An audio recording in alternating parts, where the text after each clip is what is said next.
इस दुनिया में अगर कोई सच में भक्ति, ज्ञान और कर्म इन तीनों मार्गों पर लगातार बढ़ रहे हैं तो वह है इस विश्व के साइंटिस्ट। उनके विज्ञान के प्रति अटूट भक्ति, ज्ञान प्राप्ति की जिज्ञासा और सांसारिक बंधनों से मुक्ति उन्हें किसी योगी से कम नहीं बनाती। मनुष्य सदियों से सब कुछ जानना चाह रहा है। सदियों पहले जब टेक्नोलॉजी नहीं थी तो मनुष्य ने इमेजिनेशन, लॉजिक और फिलॉसफी का प्रयोग किया, जिसने आगे चलकर धर्म का रूप धारण कर लिया। अब धर्म की जड़ों में तो क्यूरियोसिटी ही थी, अपने अस्तित्व को समझने की, पर सदियों बाद आज धर्म की कुछ टहनियां अंधविश्वास, पाखंड और सांप्रदायिकता की तरफ झुक गई हैं। ऐसे में विज्ञान ही वो आरी है जिससे इन टहनियों को काट छांट कर धर्म की दूसरी टहनियों को बचाया जा सकता है, जो सच में हमें अपने अस्तित्व के कारण की ओर ले जाती हैं। वैज्ञानिक प्रगति की ही बदौलत आज हम अपने सनातन मूल ग्रंथों को जब पढ़ते हैं तो और भी हम गहराई में उतरकर देख पाते हैं कि कहीं न कहीं हमारे पूर्वज आज से हजारों वर्षों पहले भी ऐसी ही एडवांस इमेजिनेशन रखते थे। हम कहने को ये भी कह सकते हैं कि सिर्फ इमेजिनेशन ही तो थी, सोचने में कौन सी बड़ी बात है और ग्रंथों में कौन से मैथमेटिकल प्रूफ्स ही अवेलेबल हैं। लेकिन आज से हजारों वर्षों पूर्व मल्टीवर्स और टाइम डायलेशन जैसी बातों की कल्पना करना मात्र भी अपने आप में उतनी ही रेवोल्यूशनरी बात रही होगी जितनी आज बिग बैंग थ्योरी है। जब बाकी दुनिया ये सोच रही थी कि पूरा ब्रह्मांड 4 से 5,000 साल पहले बना होगा, उस समय हमारे विद्वान ऋषि इन्फिनिटी और शून्य के कॉन्सेप्ट से खेल रहे थे। नमस्ते दोस्तों, आप सभी का हाइपर क्वेस्ट के एपिसोड नंबर 52 में स्वागत है। दोस्तों, आज के एपिसोड में हम लोग एक बहुत ही मिस्टीरियस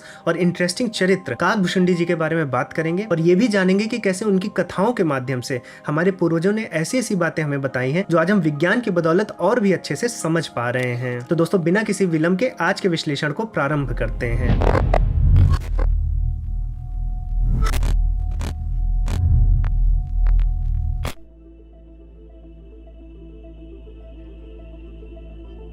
दोस्तों, सबसे पहले हम समझ लेते हैं कि काकभूषुंडी जी कौन थे और फिर उनके द्वारा सुनाई गई विचित्र कथाओं में जो छुपे रहस्य हैं उनको भी हम जानेंगे। दोस्तों, काकभूषुंडी जी का वर्णन वाल्मीकि रामायण और श्री रामचरितमानस दोनों ग्रंथों में हुआ है और अगर योग वासिष्ठ को देखें तो वहाँ पर उन पर कई अध्याय हैं। अब उनका नाम हमें बहुत ही इंटरेस्टिंग लगता है, काकभूषुंडी, और अगर आप यहाँ पर नाम को देखें तो काक का मतलब होता है कौवा और भूषुंडी का अर्थ लिया जाता है एक पौराणिक अग्निशस्त्र से। एक तरह का ये हथियार होता था। आप अगर धनुर्वेद में भी देखें तो वहाँ पर 100 से भी ज्यादा हथियारों के बारे में बताया गया है और वहां पर एक हथियार था भूषुंडी, जो कि अग्नि से जुड़ा हुआ हथियार माना जाता था। अब दोस्तों, काकभूषुंडी जी हमेशा से कौवे के रूप में नहीं थे। उनका कौवे के रूप में बनना और फिर उसी रूप में बने रहना, इसके पीछे एक कथा है और उस कथा को सबसे पहले हम जान लेते हैं। साथियों, काकभूषुंडी जी भगवान शिव के अनन्य भक्त थे। वो शिव भक्ति में ही लीन रहते थे और उनको अन्य किसी देवता में कोई आसक्ति नहीं थी और इसी तरह से वो दैनिक रूप से शिव भक्ति में लगे रहते थे। एक दिन जब उनके गुरु का आगमन हुआ तो वो शिव उपासना के समय अपने गुरु का अभिवादन करना भूल गए और इस बात से शिव जी क्रुद्ध हो गए, क्योंकि शिव जी बताना चाहते थे कि जो गुरु का स्थल है, जो गुरु का सम्मान है, वो एक भगवान की तरह होता है। आप कितनी भी पूजा पाठ करें लेकिन गुरु का सम्मान हमेशा होना चाहिए। तो इस वजह से शिव जी क्रुद्ध होकर काकभूषुंडी जी को एक श्राप दे देते हैं। श्राप के अनुसार काकभूषुंडी जी को अगले 1000 जन्म पशु योनि में जीने थे। इस श्राप को सुनने के बाद जो काकभूषुंडी जी के गुरु थे उन्होंने शिव जी से बहुत विनती की, प्रार्थना की कि इस श्राप को वो वापस ले लें, लेकिन शिव जी अब श्राप को वापस नहीं ले सकते थे। लेकिन काकभूषुंडी जी के गुरु की प्रार्थना को देखते हुए उन्होंने बोला कि जरूर 1000 जन्म तक ये पशु योनि में जिएंगे, लेकिन 1000 जन्म के बाद ये मनुष्य योनि में एक विद्वान पुरुष बनेंगे और भगवान राम की भक्ति को प्राप्त करेंगे। अब 1000 जन्मों को पशु योनि में जीने के बाद जब काकभूषुंडी जी एक ब्राह्मण रूप में पैदा होते हैं तो अलग अलग तरह के प्रवचनों में जाया करते थे। तो एक प्रवचन चल रहा था लोमश ऋषि का। वहां पर वो समझा रहे थे कि कैसे निर्गुण भक्ति सगुण भक्ति से भी ऊपर है और ये बात काकभूषुंडी जी को पसंद नहीं आई और वहां पर उन्होंने लोमश ऋषि से बहस और विवाद करना शुरू कर दिया और इस बात विवाद से उन्होंने लोमश ऋषि को क्रोधित कर दिया और लोमश ऋषि ने काकभूषुंडी जी को यह श्राप दे दिया कि वो कौवा बन जाएं। लेकिन जब बाद में लोमश ऋषि को अपने श्राप पर पश्चाताप हुआ तो उन्होंने काकभूषुंडी जी को इच्छा मृत्यु का वरदान भी दे दिया। अब चूंकि कौवे के रूप में ही काकभूषुंडी जी को भगवान श्री राम का स्पर्श प्राप्त हुआ था तो इस वजह से उनको उस शरीर से प्रेम हो गया और फिर वो आजीवन, जब तक उनकी इच्छा नहीं हुई, वो कौवे के ही रूप में बने रहे और जगह जगह जाकर राम कथा का वाचन करने लगे। अब चूंकि काकभूषुंडी जी अनगिनत वर्षों तक जीवित रहे तो ऐसा माना जाता है कि उन्होंने रामायण को 11 बार और महाभारत को 16 बार देखा था और हर बार इन घटनाओं का परिणाम कुछ अलग ही था और इसी कारण से काकभूषुंडी जी की जितनी भी कथाएं हैं वो बहुत इंटरेस्टिंग है और अगर उनको मॉडर्न साइंस के पर्सपेक्टिव से पढ़ा जाए और समझा जाए तो हमें बहुत ढेर सारी मॉडर्न थ्योरीज देखने को मिलती हैं। मोस्टली ये कथाएं आपको योग वासिष्ठ में पढ़ने को मिल जाएंगी, जो अपने आप में बहुत ढेर सारे कॉन्सेप्ट जैसे टाइम डायलेशन हो गया, मल्टीवर्स हो गया, क्वांटम फिजिक्स हो गई, इस तरह के कॉन्सेप्ट्स को अपने अंदर समेटे हुए हैं। दोस्तों, अगर आपको भी हमारे यूनिवर्स में छुपे रहस्यों में इंटरेस्ट है और आप वैज्ञानिक दृष्टिकोण रखते हैं तो मैं आपको रिकमेंड रिकमेंड करूंगा कि आप कुकू एफएम पर डिकोडिंग यूनिवर्स ऑडियो बुक को जरूर सुने। इस ऑडियो बुक में आपको बहुत ही सरल भाषा में quantum theory, multiverse, time dilation, Doppler effect और होलोग्राम इफेक्ट जैसे कठिन सब्जेक्ट्स को भी समझाया गया है। और जब इन सब्जेक्ट्स में आपको जनरल नॉलेज होती है तो आप अपने यूनिवर्स को एक नए पर्सपेक्टिव से देखना शुरू करते हैं। और ऑडियो बुक्स को आप कहीं भी सुन सकते हैं, ना आपको किताबें संभालने की जरूरत है और ना ही आपको नोट्स बनाने के लिए कोई अलग से नोटबुक बनानी है। कुकू एफएम पर ही मेक अ नोट करके एक फीचर है जहां पर आप अपने इंपॉर्टेंट नोट्स को फ्यूचर के लिए लिख सकते हैं। और दोस्तों, कुकू एफएम पर केवल पॉपुलर साइंस ही नहीं बल्कि अन्य कैटेगरीज में भी 10,000 से भी ज्यादा ऑडियो बुक्स अवेलेबल हैं जो आपको मंथली केवल 99 रुपीज में सुनने को मिल जाती हैं। लेकिन अगर आप कूपन कोड HYPER50 को यूज करेंगे तो आपको पहले महीने का सब्सक्रिप्शन 99 रुपीज की जगह 49 रुपीज में ही मिल जाएगा। तो दोस्तों, आज ही कुकू एफएम को डाउनलोड करें। मैंने ऐप की लिंक नीचे डिस्क्रिप्शन बॉक्स में दे दी है। दोस्तों, अब काकभूषुंडी जी द्वारा सुनाई गई विचित्र कथाओं की साइंटिफिक स्टडी करते हैं।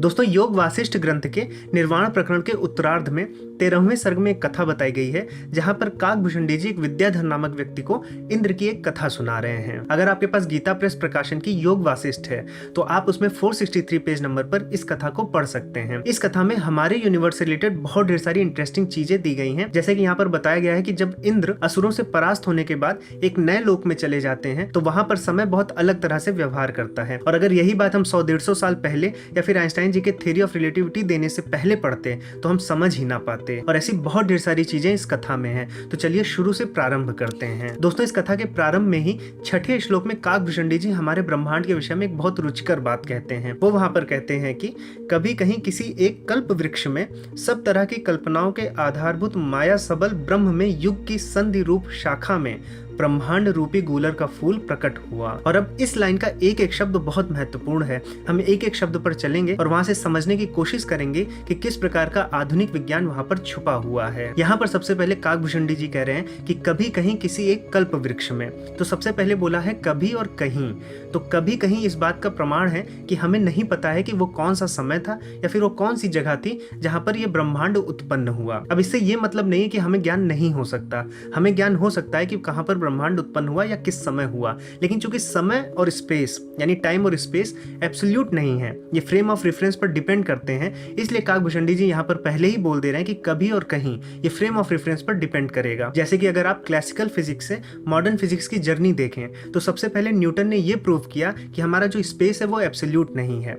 मतलब हमें कोई ना कोई फ्रेम ऑफ रेफरेंस चाहिए रहेगा जिससे हम किसी चीज को मार्क कर पाए, यानी हर चीज रिलेटिव है। लेकिन अभी भी न्यूटन समय को एब्सोल्यूट मानते थे। वो ये मानते थे कि समय पूरे यूनिवर्स में एक तरह से ही चलता है। इस बात को बाद में आइंस्टाइन जी ने तोड़ा जब उन्होंने थ्योरी ऑफ रिलेटिविटी की बात की और वहां पर प्रकाश की चाल पूरे यूनिवर्स में कांस्टेंट बनी रहती है। इस सिद्धांत से ये प्रूफ किया कि प्रकाश की चाल को मैच करने के लिए समय को अपने आप को घटाना या बढ़ाना पड़ता है। और उसके बाद ये प्रूव हो गया कि समय भी एब्सोल्यूट नहीं है, ये अलग अलग ऑब्जेक्ट्स के लिए उनकी रफ्तार के अनुसार चेंज होते रहता है। तो ये जो दोनों चीजें हैं, टाइम और स्पेस, ये दोनों एब्सोल्यूट नहीं है, रिलेटिव है। इसलिए हम यहाँ पर देख सकते हैं कि काकभूषुंडी जी का जो पहला स्टेटमेंट है उसमें पहले ही कहा गया है कि कभी और कहीं, मतलब किसी समय पर और किसी जगह पर, और ठीक ठीक उसका ज्ञान नहीं बताया गया है। उसके आगे काकभूषुंडी जी बोलते हैं कि किसी एक कल्प वृक्ष में। तो यहाँ पर ध्यान देने योग्य है कि उन्होंने सृष्टि की तुलना किससे की है? कल्प वृक्ष से। अब अगर कल्प वृक्ष शब्द को देखें तो एक कल्प और वृक्ष से बना है। कल्प शब्द को वेदों में अगर देखा जाए तो वहां पर कल्प शब्द को सामर्थ्य के लिए प्रयोग में लाया जाता है कि कोई भी चीज जो सामर्थ्यवान होती है उसको कल्प बोलते हैं। और साथ में वृक्ष का हमें अर्थ पता ही है कि वृक्ष ट्री को कहते हैं। अब वृक्ष क्यों कहा गया है ये बहुत इंटरेस्टिंग है, इसको हम आगे समझेंगे। लेकिन सृष्टि को कल्प वृक्ष कहा गया है, मतलब कि ऐसा वृक्ष जिसमें सामर्थ्य हो। और साथ में यहाँ पर यह भी बोला गया है कि किसी एक कल्प वृक्ष में, यानी कि किसी एक का मतलब यहाँ पर यह है, ये इंडिकेट कर रहा है कि बहुत ढेर सारे कल्प वृक्ष हो सकते हैं। लेकिन जब हमारे ब्रह्मांड की बात हो रही है तो किसी एक कल्प वृक्ष में, यानी कि सृष्टि भी एक नहीं है, कई ढेर सारी सृष्टियां हैं। अब यहाँ पर सृष्टि का अर्थ हमारे ब्रह्मांड या यूनिवर्स से नहीं है, वो तो हम आगे समझेंगे। ब्रह्मांड और यूनिवर्स तो सृष्टि का एक भाग है। सृष्टि कई सृष्टि भी बताई गई हैं।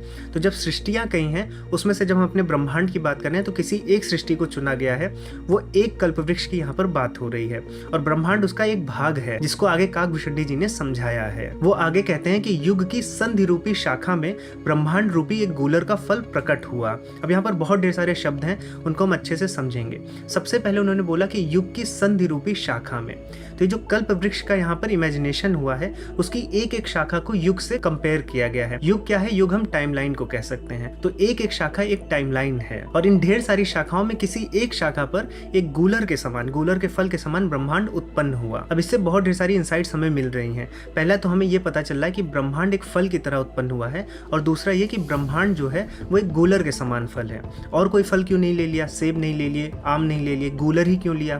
तो अगर आप गूलर के फल को देखेंगे तो ऑलमोस्ट एक परफेक्ट स्फेयर होता है। और आप अगर ब्रह्मांड की स्टडी करें, जैसा कि हमारे साइंटिस्ट करते रहते हैं, तो उन्होंने पाया है कि जो हमारे ब्रह्मांड का कॉस्मिक माइक्रोवेव बैकग्राउंड रेडिएशन जो है वो चारों तरफ से होमोजीनियस है। अब ये CMB क्या है? Cosmic microwave background radiation.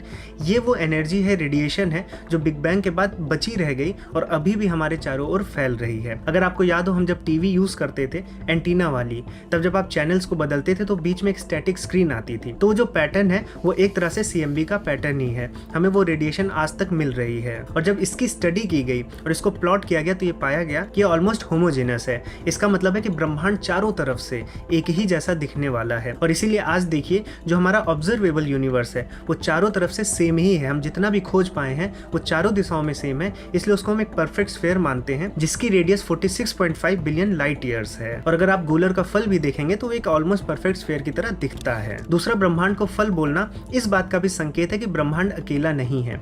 एक सृष्टि में कई ब्रह्मांड हो सकते हैं क्योंकि एक पेड़ पर एक फल तो लगता नहीं, अलग अलग शाखाओं में अलग अलग फल लग सकते हैं। अलग अलग शाखाएं अलग अलग टाइमलाइंस को दिखाती हैं और इन टाइमलाइंस पर अलग अलग तरह के ब्रह्मांड जन्म लेते रहते हैं और मरते रहते हैं। तो यहाँ पर हम देख सकते हैं कि काकभूषणी जी अपनी कथा के माध्यम से मल्टीपल यूनिवर्स की भी धारणा को व्यक्त कर रहे हैं। तो इस तरह से हम देख सकते हैं कि एक ही श्लोक में काकभूषणी जी कई तरह की आधुनिक विज्ञान की जो थ्योरीज हैं उनको समझा रहे हैं। अब दोस्तों इस कथा में आगे ये होता है कि एक पर्टिकुलर टाइमलाइन के इंद्र असुरों से युद्ध करने जाते हैं और दुर्भाग्यवश वो असुरों से हार जाते हैं और फिर उन असुरों से जान बचाते हुए वो भागने लगते हैं और ऐसा कोई स्थान ढूंढने लगते हैं जहां पर वो छुप पाए या विश्राम कर पाए। जब उन्हें ऐसा कोई स्थान मिलता नहीं है या फिर छुप नहीं पाते हैं तो अपने आप को एक अणु रूप में परिवर्तित कर लेते हैं और सूर्य के प्रकाश में अपने आप को स्थापित कर देते हैं। इस पूरी घटना को 18वें और 19वें श्लोक में बताया गया है। वहां पर बोला गया है कि अपने छिपने का किंचित अवसर पाकर वह अपने स्थूलाकार संकल्प को अपने अंतःकरण के अंदर ही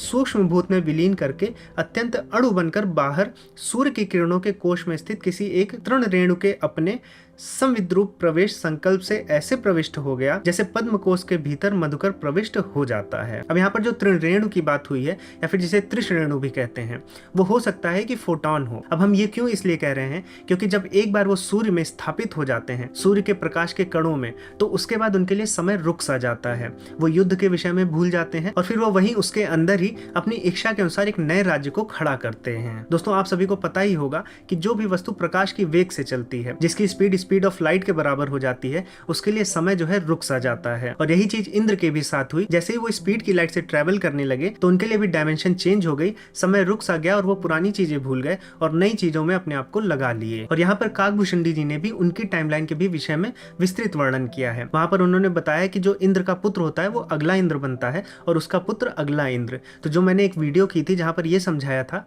कि वेदों में इंद्र परमेश्वर है और पुराणों में इंद्र कैसे धूर्त हो गए, तो उसकी इंसाइट भी हमें इस कथा में मिलती है कि इंद्र एक पदवी है कथाओं में और पुराणों में। वेदों में तो इंद्र साक्षात परब्रह्म को ही बोलते हैं, लेकिन पुराणों में एक पदवी हो जाती है। तो ये बात भी हमें इस कथा से पता चलती है। दोस्तों इसके बाद एक और बहुत फेमस थ्योरी है यूनिवर्स को लेके, होलोग्राफिक थ्योरी। और इस थ्योरी के भी विषय में हमें कुछ सर्ग पहले 7वें और 8वें सर्ग में काकभूषणी जी की कथा के माध्यम से पता चलता है।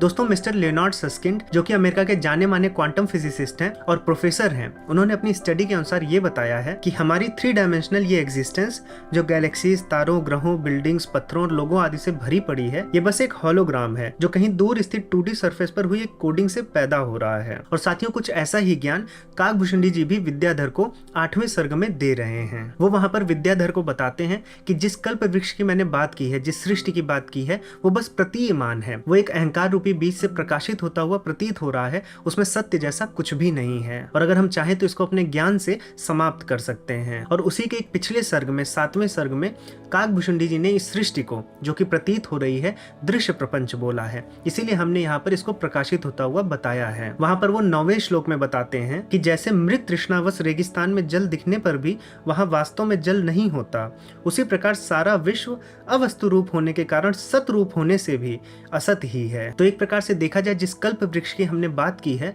तो वो एक होलोग्राम ही है जिसकी कोडिंग उस अहंकार रूपी बीज में फीड थी। दोस्तों अब यहाँ पर बहुत से लोगों के मन में ये भी आ सकता है कि चूंकि काकभूषुंडी जी कौवे के रूप में थे, एक पक्षी के रूप में थे, इसलिए उस पूरी दुनिया को वो एक वृक्ष की तरह देख रहे थे और इसीलिए उन्होंने वृक्ष के रूप में सृष्टि को समझाया है। यहाँ पर मल्टीवर्स जैसा कुछ भी नहीं है। लेकिन दोस्तों अगर हम देखें तो ये जो थ्योरी है वृक्ष रूपी, ये वेद सम्मत है। ये थ्योरी वेदों से आई है। ऋग्वेद के प्रथम मंडल के 164वें सूक्त के 20वें मंत्र में ये जो पूरी की पूरी सृष्टि है इसको वृक्ष रूप में ही प्रस्तुत किया गया है। तो यहाँ पर हमें एक बात समझ में आती है कि ये सब ज्ञान भले हमें काकभूषुंडी जी की कथाओं से मिल रहा हो, लेकिन ये ज्ञान उतरा है वेदों से ही। वेद ही हैं जो हिंदू दर्शनों को जन्म दिए हैं और ये हिंदू दर्शन ही हैं जो हमारे यूनिवर्स के विषय में इस तरह की इंसाइट्स हमें देते हैं। पर दुख की बात यह है कि आज योग वासिष्ठ जैसे ग्रंथ हार्डली कोई हिंदू जानता होगा। हिंदू दर्शनों के नाम भी ढंग से नहीं पता होंगे। इसलिए हमारा मिशन है कि हम हिंदू दर्शनों को फिर से रिवाइव करें। आप ऑनलाइन हमारे साथ जुड़कर वीडियो के माध्यम से हिंदू दर्शनों को पढ़ सकते हैं। हमने अलग से समय निकालकर अपने शिक्षणम ऐप पर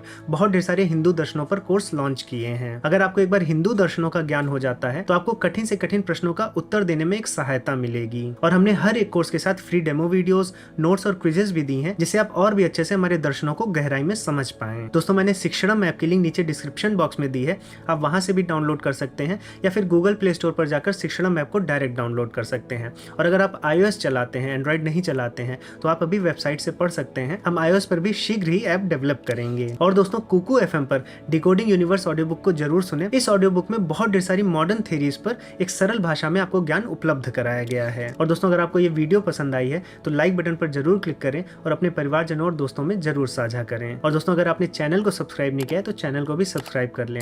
अब मैं दूंगा इस वीडियो को यहीं पर विराम। अब मैं मिलूंगा एक नए टॉपिक के साथ नई वीडियो में। तब तक के लिए जय श्री राम।